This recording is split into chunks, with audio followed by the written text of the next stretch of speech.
오늘 우리가 나눌 하나님의 말씀은 출애굽기 9장 13절부터 21절 말씀까지 봉독해 올리겠습니다. 여호와께서 모세에게 이르시되 아침에 일찍이 일어나 바로 앞에 서서 그에게 이르기를 히브리 사람의 하나님 여호와의 말씀에 내 백성을 보내라. 그들이 나를 섬길 것이니라. 내가 이번에는 모든 재앙을 너와 내 신하와 내 백성에게 내려 온 천하에 나와 같은 자가 없음을 내가 알게 하리라. 내가 손을 펴서 돌림병으로 너와 내 백성을 쳤더라면 내가 세상에서 끊어졌을 것이나 내가 너를 세웠음은 나의 능력을 내게 보이고 내 이름이 온 천하에 전파되게 하려 하였음이니라. 내가 여전히 내 백성 앞에 교만하여 그들을 보내지 아니하느냐. 내일 이맘때면 내가 무거운 우박을 내리리니 애굽 나라가 세워진 그날로부터 지금까지 그와 같은 일이 없었더라. 이제 사람을 보내어 내 가축과 내 들에 있는 것을 다 모으라. 사람이나 짐승이나 무릇 들에 있어서 집에 들어오지 않는 것들에게는 우박이 그 위에 내리리니 그것들이 죽으리라 하셨다 하라 하시니라. 바로의 신하 중에 여호와의 말씀을 두려워하는 자들은 그 종들과 가축을 집으로 피하여 들였으나 여호와의 말씀을 마음에 두지 아니하는 사람들은 그의 종들과 가축을 들에 그대로 두었더라. 아멘. 오늘은 계속해서 10가지 애굽 땅에 내려진 재앙 가운데 짐승과 독종과 우박의 재앙의 말씀에 주시는 의미가 무엇인가를 나누려고 합니다. 1920년대 미국에 희한한 수요를 벌여서 돈을 번 사람이 있습니다. 그 사람은 깁슨이라는 남자입니다. 이 사람이 연극의 주인공인데 수영복 차림으로 무대에 등장합니다. 그리고 통로에 관객들을 이렇게 왔다 갔다 하면은 이 관객들에게는 이미 살균된 목과 핀을 줬습니다. 그 사람이 지나갈 때는 그 사람 몸에다가 찌르는 겁니다. 핀을 푹 찌르면 어떻게 되겠어요? 피가 나겠죠. 그러면 여러 개, 50여 개의 핀을 받고 강단 이 무대 위에 올라와서 태연하게 피를 흘리면서 핀을 하나씩 뽑는 게 연극입니다. 이게 하루에 2번씩 19개월을 했습니다. 그런데 십자가에 못 박히는 장면을 자기가 보여주겠다 해서 진짜 못을 박았다가 뺐는데 피가 솟는 걸 보고 여인 하나가 기절을 해버렸습니다. 그래서 나라에서 이 쇼를 못하게 해서 더 이상 못했답니다. 왜 이런 쇼를 할 수 있었느냐? 이 사람이 7살 때 도끼에 머리를 다쳤는데 그 다음부터는 신체적으로 어떤 고통도 없답니다. 그러다 보니까 인위적으로 자꾸 몸을 상하게 하다가 이 사람이 일찍 요절하고 맙니다. 여러분, 육신의 고통이 사실은 축복입니다. 감기도 축복입니다. 감기는요, 몸이 무리하기 때문에 쉬라라는 사인 아닙니까? 제가 오늘 칼럼에 폴 브랜드 박사의 이야기를 실었습니다. 그는 인도의 선교사의 아들이었습니다. 그리고 선교사가 되는 것이 소원이었지만 그가 마음을 바꿔서 정형외과 의사가 되었습니다. 그가 전공한 것은 뭐냐면 이 나병 환자들, 한센병에 걸린 사람들이 손이 자꾸 오그라드는 것을 보고 그것을 평생 수술해 줬던 일을 감당했던 세계 유일한 한센병 손 꼬부라지는 것을 고쳐주는 전공의였습니다. 다 말씀을 드릴 수 없지만 그가 먼 여행을 갔다 와서 양말을 벗는데 항상 마음에 나병 환자들을 치료해 주다 보니까 두려움이 좀 있었습니다.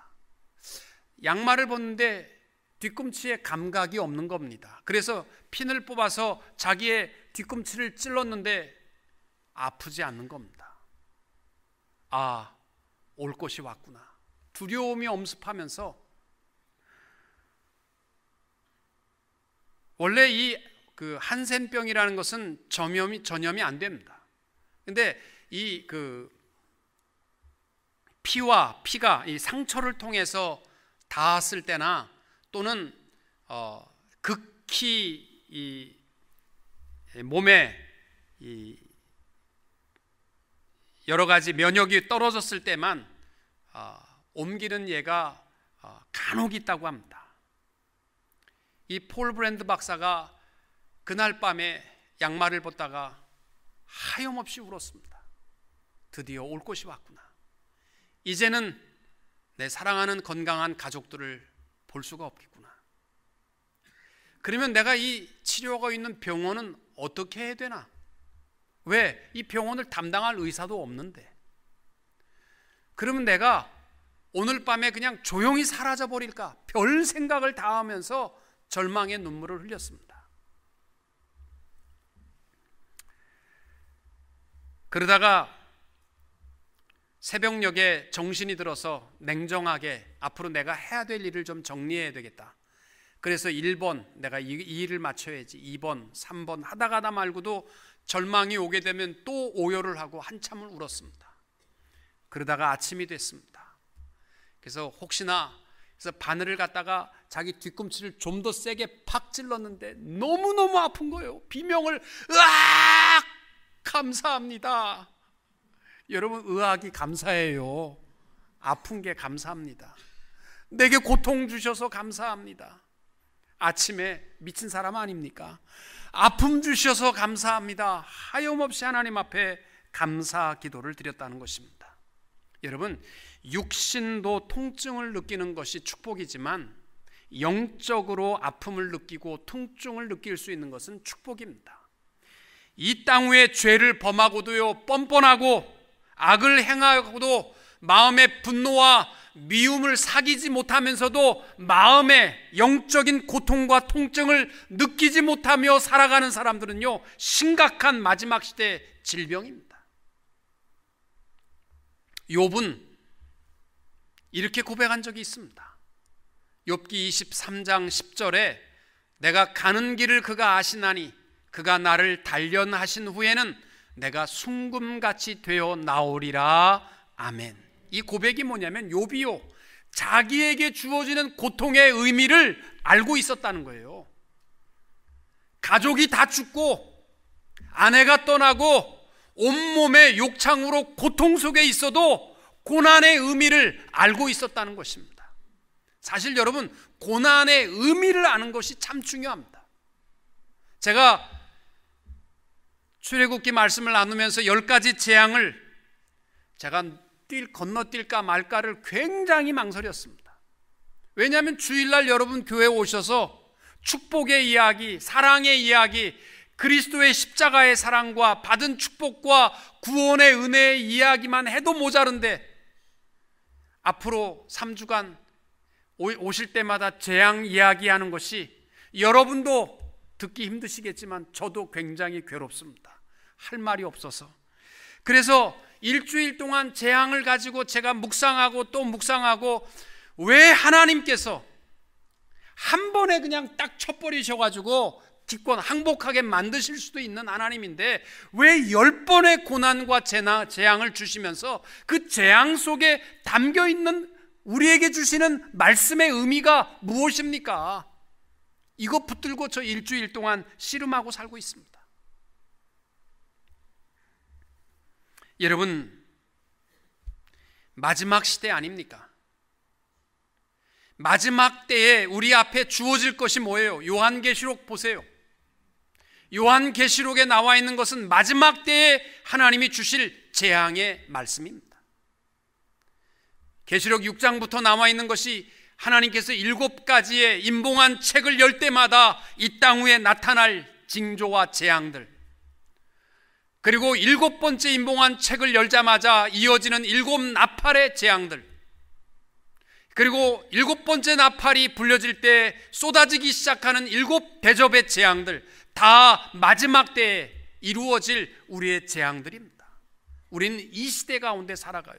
옛날에는 큰 고통과 무슨 재앙의 일들이요 멀리서만 들리는 뉴스였지만 이제는요 우리 코앞에 가까이 와 있습니다.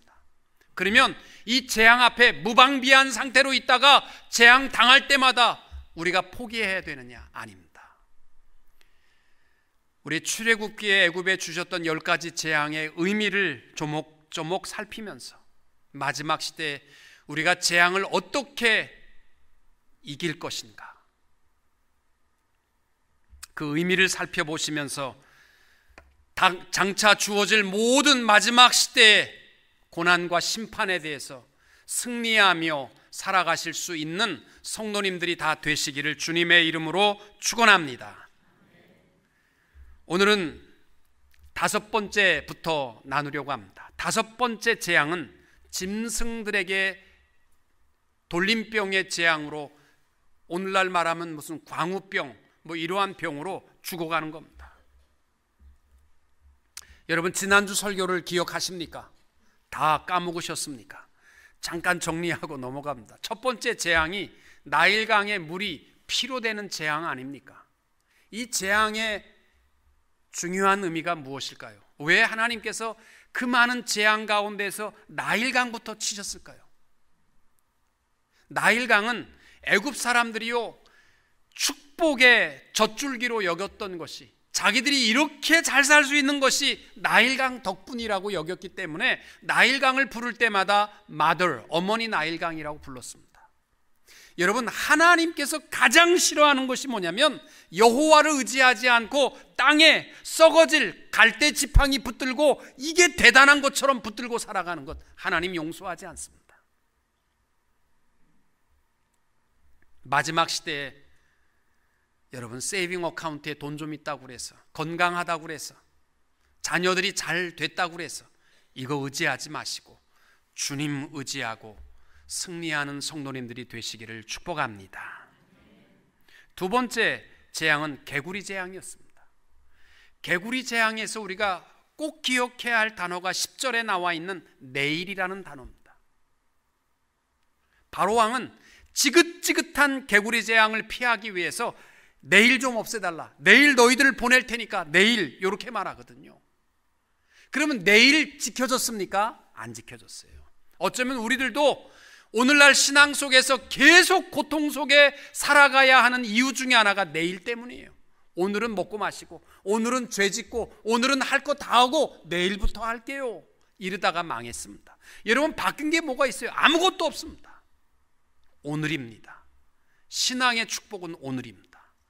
오늘 결단하시고, 오늘 변하시고, 오늘 버리시고, 오늘 헌신하시면 하나님께서 내일을 승리함으로 인도하여 주실 줄로 믿습니다. 세 번째 재앙은 티끌을 가지고 이를 만드는 재앙이었습니다. 이것은 애굽의 마술사들이 세 번째 재앙부터는 못 따라했습니다. 왜? 이것은 티끌을 가지고 이라도 생명을 만드는 일은 흉내 못 냈습니다. 그러면서 그들이 고백한 말이 19절에 보면 중요한 단어가 이는 하나님의 권능입니다 라는 단어입니다. 영어 성경에 보시면 This is the finger of God, 하나님의 손가락입니다, 이 뜻입니다. 권능 그러면 대단한 역사, 날벼락 치는 것을 우리는 권능이라고 생각하는데 아닙니다. 우리의 삶 속에 섬세하게 역사하시고 인도하시는 하나님의 권능을 발견할 수 있게 되시기를 축복합니다. 지난 금요일 날 네 번째 재앙을 했습니다. 파리 재앙입니다. 파리 재앙의 중요한 단어는 구별입니다. 하나님께서 첫 번째, 두 번째, 세 번째 재앙까지는 애굽 사람이나 이스라엘 사람들이 공히 겪어야 할 재앙으로 주셨지만 파리 재앙부터는 하나님의 백성은 구별하셨습니다. 우연이 아닙니다. 사실 파리가 있어야 할 곳이 어디냐면 냄새나는 곳 아닙니까? 그러니까 이스라엘 사람들은 목축업을 했기 때문에 그들이 살고 있는 고센 땅에 사실은 파리가 많아야 돼요. 여기서 여러분 차 타고 어디 가보세요. 소 키우고 돼지 키우는데 가보면요, 벌레가 굉장히 많습니다. 파리가 끼면 그런 데 많아야 되는데 고센 땅에는 없었고요, 애굽의 궁전과 또 애굽의 도시 가운데 파리로 가득한 것은 하나님께서 구별하셨다는 겁니다. 우리는요, 하나님이 보실 때 내 백성입니다, 너는 내 것입니다, 하나님이 책임져 주시는 줄로 믿으시기 바랍니다. 어떠한 고통과 어려움 속에서도 우리가 확인할 것은 내 백성입니다, 하나님의 구별된 자라는 사실을 잊지 않게 되시기를 축복합니다. 이제 다섯 번째가 짐승에게 나타난 돌림병 재앙입니다. 3절과 4절에 보시면은 여호와의 손이 들에 있는 내 생축 곧 말과 나귀와 약대와 우양에게 더하리니 심한 악질이 있을 것이며 여호와가 이스라엘의 생축과 애굽의 생축을 구별하리니 이스라엘 자손에 속한 것은 하나도 죽지 아니하리라. 이 다섯 번째 짐승에게 내려진 재앙의 핵심 단어는 여호와의 손입니다. 이것이 애굽에 있는 모든 짐승들은 하나님께서 치셨고 이스라엘 백성들의 짐승은 하나님께서 그 손으로 보호하셨다라는 이야기입니다. 여러분, 첫 번째, 두 번째, 세 번째, 네 번째, 파리까지는요 사실은 생명에 죽고 사는 문제는 아니었습니다. 고통스러운 것 뿐이었습니다. 그런데 이 다섯 번째부터는요 사람이 아니라 짐승이지만 죽고 사는 문제가 달려있는데 이 죽고 사는 문제의 중심은 뭐냐면요 하나님의 손입니다. 내가 할 수 있는 것 아닙니다.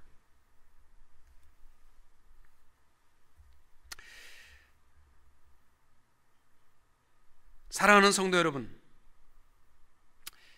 이 동물 재앙을 통해서 우리가 기억해야 할 것이 꼭 있습니다. 그것은 우리의 생사화복을 주장하시며 우리뿐만이 아니라 우리의 일터와 가정과 자녀와 생축까지도 보호하시고 함께 하시는 것은 하나님의 손인 줄로 믿으시기 바랍니다. 자녀가 속속이면 해결하는 길이 뭐예요? 재앙이로다. 그리고 한숨 쉬고 말겠습니까? 문제를 해결하는 비결이 딱 있습니다. 하나님, 나를 사랑하소서. 나를 정결하게 하소서. 그러면 하나님이 사랑하면 그 생축과 자녀들까지도 하나님이 보호하여 주실 줄로 믿으시기 바랍니다. 신명기 32장 39절에 이렇게 되어 있습니다.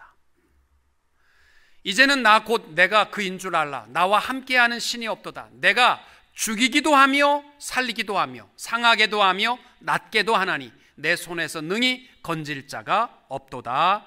아멘. 신명기 28장 2절부터 5절까지 성읍에서도 복을 받고 들에서도 복을 받을 것이며 내 몸의 자녀와 내 토지의 소산과 내 짐승의 새끼와 소와 양의 새끼가 복을 받을 것이며 내 광주리와 떡반죽 그릇이 복을 받을 것이며 내가 들어와도 복을 받고 나가도 복을 받을 것이라. 여러분, 하나님이 이뻐하시고 사랑하는 하나님의 백성이 되면요 하나님께서 그를 그 생명만 사랑하는 것이 아니라 자녀도 가족도 일터도 생축도 광주리도 떡 빚는 반죽 그릇까지도 하나님이 지키시고 함께하여 주실 줄로 믿으시기 바랍니다. 사무엘의 어머니 한나가 아기가 없을 때 하나님 앞에 눈물을 흘리며 기도한 내용을 보십시오. 사무엘사 2장 6절과 7절. 여호와는 죽이기도 하시고 살리기도 하시며 수월에 내리기도 하시고 거기에서 올리기도 하시는도다. 여호와는 가난하게도 하시고 부하게도 하시며 낮추기도 하시고 높이기도 하시는도다. 아멘. 여러분, 이 중심의 단어는 하나님의 손입니다. 힘들고 어렵거들랑 하나님의 손을 붙들 수 있게 되시기를 축복합니다. 여섯 번째 재앙은 악성 종기의 재앙이었습니다. 10절과 11절에 보시면 그들이 화덕의 재를 가지고 바로 앞에 서서 모세가 하늘을 향하여 날리니 사람과 짐승에게 붙어 악성 종기가 생기고 요술사들도 악성 종기로 말미암아 모세 앞에 서지 못하니 악성 종기가 요술사들로부터 애굽 모든 사람에게 생겼습니다. 여러분, 지금까지는 이 다섯 번째 재앙까지는요 사람의 생명을 죽이고 살리는 것은 아니었지만 여섯 번째 재앙부터는요 이 독종이 사람의 생명을 죽고 살리는 일까지 하십니다. 그런데 그 방법을 보면 애굽 사람들이 모든 질병은요 질병의 신이 있다라고 믿었고 치료하는 신이 있다라고 믿었습니다. 그 신의 이름이 뒤폰 신이고 타이폰 신이고 이모탭 신이었습니다. 근데 이 신은 노여움을 잘하기 때문에 우리를 자꾸 아프게 한다고 믿었기 때문에 이 아픔을 피하기 위해서 한 일이 뭐냐면 가난한 타민족 또 노예의 자식들을 사다가 인신을 산 사람을 태워 인신 제사를 드리고 그 육신을 다 태워서 그 사람의 죄를 갖다가 사방에 뿌리면 이 노여움의 신, 뒤폰신이 노여움을 풀고 모든 질병에서 우리를 구할 것이다. 이래서 사람을 죽였던 미련한 애굽 사람들, 그 방법, 그들이 믿고 있는 방법 그대로 그 죄를 뿌릴 때에 그 죄가 닿는 곳마다 질병의 역사가 일어났던 것입니다. 여러분, 병을 고치고 낫고 하는 모든 질병의 치료의 역사는 누구에게 있냐면 하나님께 있는 줄로 믿으시기 바랍니다. 출애굽기 15장 26절에 이렇게 말씀합니다. 너희가 너희 하나님 나 여호와의 말을 들어 순종하고 내가 보기에 의를 행하며 내 계명에 귀를 기울이며 내 모든 규례를 지키면 내가 애굽 사람에게 내린 모든 질병 중 하나도 너희에게 내리지 아니하리니 나는 너희를 치료하는 여호와임이라. 아멘. 여러분, 어디 종기 났다고 그래서 이명래 고약이 최고인데 이런 거 꿈꾸지 마시고, 말신 없어요 그런 거 찾지 마시고 하나님 앞에부터 엎드리시오. 질병을 주시는 분도 치료하시는 분도 여호와 라파 하나님이신 줄로 믿으시기 바랍니다. 엊그저께 우리 젊은 목사님 한 분이 저를 방문했는데 바싹 말라갖고 오셨더라고요. 무슨 일이 있었느냐고 그랬더니 그분이 한 14, 15년 전에 우리 교회 다니셨고 사모님이 찬양대 하셨던 분입니다. 목사님, 저 죽었다 살았습니다. 왜요? 그분이 산을 좋아하시는데 샌버난디노를 많이 왔다 갔다 하는데 어느 날 갑자기 몸에 열이 나는데요, 이 곰팡이균, 펑거스, 고사리과에 속하는 캘리포니아에 많은 이 펑거스균, 곰팡이균이 있는데 이게 숨 쉴 때 딱 하나만 폐에 들어가면요 폐가 썩는 거예요. 근데 이게 제가 한 27, 8년 전에 우리 교인이 한번 그렇게 아픈 적이 있는데 이 목사님이 걸린 거예요. 그런데 보통 백인들은 폐 하나 썩는 것으로 일어나는데 우리 아시안들은 그냥 죽는답니다. 폐 하나가 아니라 다 썩어버린대요. 그 무서운 것을 이기고 3년 만에 일어나셨더라고요. 지금도 폐 두 쪽이 다 상했지만 숨쉬기가 어렵지만 그래도 일어났다고. 그분 얘기가 그게요. 샌버난디도에 그 여행하시는 분들은 반드시 창문 닫으라 합니다. 의사가 그거 너무 몰라서 용감무쌍하게 문 열고 다니지, 그 곰팡이균이 땅 뒤집을 때 일어나서 할 때 들어가기만 하면 큰일 난답니다. 건강한 사람 하루아침에 간다는 거예요. 그리고 코털 깎지 말랍니다. 이게 굉장한 필터의 역할을 하기 때문에 깎지 말랍니다. 뭐 이쁘게 보인다고 그래서 바샤 깎아버리지 말고 이 필터링이 있어야 된답니다. 여러분, 보이지도 않는 거 우리가 어떻게 피하겠어요? 질병은 주시는 분도 하나님이시오, 질병을 치료하시는 분도 하나님이신 줄로 믿으시기 바랍니다. 2009년도에 지금부터 한 9년 전에 기독일보에 이남욱 목사님의 간증 이야기가 있어서 제가 스크랩 해놓은 것이 있습니다.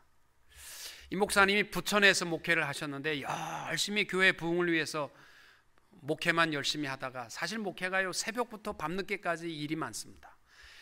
그래서 병원에 가서 정기검진하고 피를 뽑았는데요, CA19-9이요 수치가 확 올라간 거예요. 이게 뭐냐면 종양 수치입니다. 이게 올라가면 몸에 암이 있다는 거예요. 그래서 정밀 검사를 들어갔더니 췌장암. 그래서 주일날 성도들에게 설교를 하고 내일부터 한 주간은 목사를 위한 기도하는 한 주간으로 선포합니다. 이유는 묻지 마시고 궁금하거들랑 내일 나오시면 알게 됩니다. 월요일 날이 수술날 들어갔습니다. 수술대에 누워서 췌장암 수술을 하는데 보통 자기 교인들이 아프면 가서 자기가 기도하고 수술실에 넣어줬는데 자기가 수술하는 데는 아무도 와서 기도하는 사람이 없더래요. 그래서 할 수 없어서 의사들이 준비됐습니까? 아니요, 잠깐만요. 그리고 일어나서 자기의 머리에 손을 얹고 주여 이 종이 수술합니다. 고쳐 주옵소서.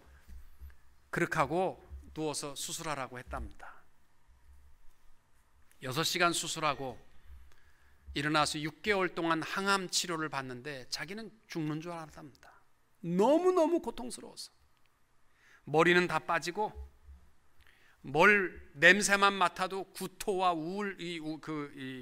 울렁거림, 또 피부 발진, 이명 증상 때문에 소리가, 사람이 기력이 없으면 이명이 생기거든요. 또 불면증, 우울증, 또 변비에 소변도 안 나오고 정말 6개월 자기는 죽다 살았답니다. 그리고 6개월 만에 병원 가서 검사를 했더니 목사님 포기하십시오. 폐까지 다 전이됐습니다. 정리하세요. 자기는 혹시나 다른 의사는 다르게 얘기할까 봐 또 다른 병원에 갔더니 똑같이 얘기했답니다. 그래도 자기는 포기하지 않고 기도했답니다. 하나님, 내 생명 주께 있는 줄로 믿습니다. 그러는 가운데 말씀의 은혜를 받은 것이 마태복음 8장 17절. 우리의 연약한 것을 친히 담당하시고 병을 짊어지셨도다. 아멘. 우리 주님은 십자가에서 우리의 죄만 담당하신 것이 아니고 육신의 고통도 다 짊어지셨구나. 그러고 나니까 힘이 생기더래요. 그러는 가운데 베드로 전서 2장 24절 말씀이 자기 마음에 꽂혔습니다. 친히 나무에 달려 그 몸으로 우리 죄를 담당하셨으니 이는 우리로 죄에 대하여 죽고 의에 대하여 살려 하심이라. 그가 채찍에 맞음으로 너희는 나음을 얻었도다. 아멘. 우리가 건강하게 되는 것도 주님이 십자가에 죽으신 그 십자가 때문에 내가 일어난다. 그래서요, 털털 털고 일어나서 목회했습니다. 병원에 가서 검사했더니, 목회하다가 가서 검사했더니 현재 볼 때에 췌장암 증상은 다 사라졌음. 아멘. 그렇게 하고 일어났답니다. 그리고 4년을 목회하다가 하나님의 부르심을 받았습니다. 여러분, 우리의 생명은 주께 있습니다. 병을 주시는 것도 하나님이시요 치료하는 것도 주께 있는 줄로 믿으시기 바랍니다. 마지막 재앙은 우박재앙입니다. 이 우박재앙은 그냥 하늘에서 얼음덩어리만 떨어오는 것이 아니라 한 대 맞으면 죽을 만한 이 얼음덩어리와 불이 함께 떨어지는 겁니다. 이런 재앙은 없었습니다. 23절부터 보면 이렇게 되어 있습니다. 모세가 하늘을 향하여 지팡이를 들매 여호와께서 우레소리와 우박을 보내시고 불을 내려 땅에 달리게 하시니라. 여호와께서 우박을 애굽 땅에 내리심에 우박이 내림과 불덩이가 우박에 섞여 내림이 심히 맹렬하니 나라가 생긴 그때로부터 애굽 온 땅에는 그와 같은 일이 없었더라. 우박이 애굽 온 땅에서 사람과 짐승을 막론하고 밭에 있는 모든 것을 쳤으며 우박이 또 밭의 모든 채소를 치고 들의 모든 나무를 꺾었으되 이스라엘 자손들이 있는 그곳 고센 땅에는 우박이 없었더라. 아멘. 하나님의 보호하심이죠. 그런데 이 우박재앙에 중요한 단어가 하나 나오는데 그게 뭐냐면 순종입니다.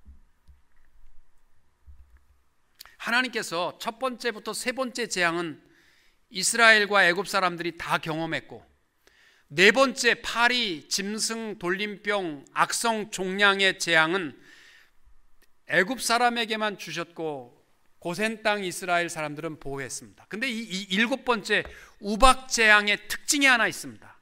우박재앙을 피하는 사람이 두 종류였습니다. 고센 땅에는 우박이 없었고 또 하나 있습니다. 20절과 21절 말씀에 보시면은 바로의 신하 중에 여호와의 말씀을 두려워하는 자들은 그 종들과 가축을 집으로 피하여 들였으나, 이게 뭐예요? 우박의 재앙을 피했다는 거예요. 여호와의 말씀을 마음에 두지 아니하는 사람은 그의 종들과 가축을 들에 그대로 두었더라. 다 죽었다는 겁니다. 여러분, 이스라엘 백성과 이방인 가운데서도 순종하는 자를 하나님께서 지켜주신 것이 우박재앙입니다. 여러분, 마지막 시대에 피할 수 없는 고통과 어려움에 재앙과 심판이 있다 할지라도 우리가 승리할 수 있는 비결은 말씀 순종에 있는 줄로 믿습니다. 그래서 요한계시록에 보시면은 복 있는 사람이 누구냐? 부유하고 잘 살고 오래 사는 사람이 아니라 시작부터 하나님의 말씀을 읽고 듣고 지키는 자가 복이 있도다. 왜요? 살 길이 거기에 있기 때문인 줄로 믿습니다. 여러분, 그리스도인으로 살아갈 때요, 축복된 삶으로 살아가는 비결, 아무리 이스라엘 사람이라도요, 애굽 땅에서 소, 당나귀 몰고 나갔으면 다 우박 맞아 죽는 거예요. 피할 길이 없잖아요. 순종하는 자가 살았습니다. 신명기 28장 1절과 2절에 보면 이렇게 되어 있습니다. 내가 내 하나님 여호와의 말씀을 삼가 듣고 내가 오늘 내게 명령하는 그의 모든 명령을 지켜 행하면 내 하나님 여호와께서 너를 세계 모든 민족 위에 뛰어나게 하실 것이라. 내가 내 하나님 여호와의 말씀을 청종하면 이 모든 복이 내게 임하며 내게 이를 것이다. 반면에 저주 가운데 살아가는 비결 15절 16절, 내가 만일 내 하나님 여호와의 말씀을 순종하지 아니하여 내가 오늘 내게 명령하는 그의 모든 명령과 규례를 지켜 행하지 아니하면 이 모든 저주가 내게 임하며 내게 이를 것이니 내가 성읍에서도 저주를 받으며 들에서도 저주를 받을 것이요. 말씀 붙들고 순종하면 어디 가도 복받고 말씀 지키지 아니하면 어디 가도 저주받는다는 거예요. 심플합니다. 사랑하는 성도 여러분, 이 마지막 시대 참 어렵고 재앙과 고난과 고통의 문제가 우리 코앞까지 와 있습니다. 모든 재앙 속에서 승리하는 비결은 딱 하나입니다. 말씀입니다. 주여 말씀하옵소서. 주의 종이 듣겠나이다. 하나님의 말씀을 순종함으로 말미암아 하나님의 지키심과 보호하심 속에 승리하며 살아가는 성도님들이 다 되시기를 주님의 이름으로 축원합니다.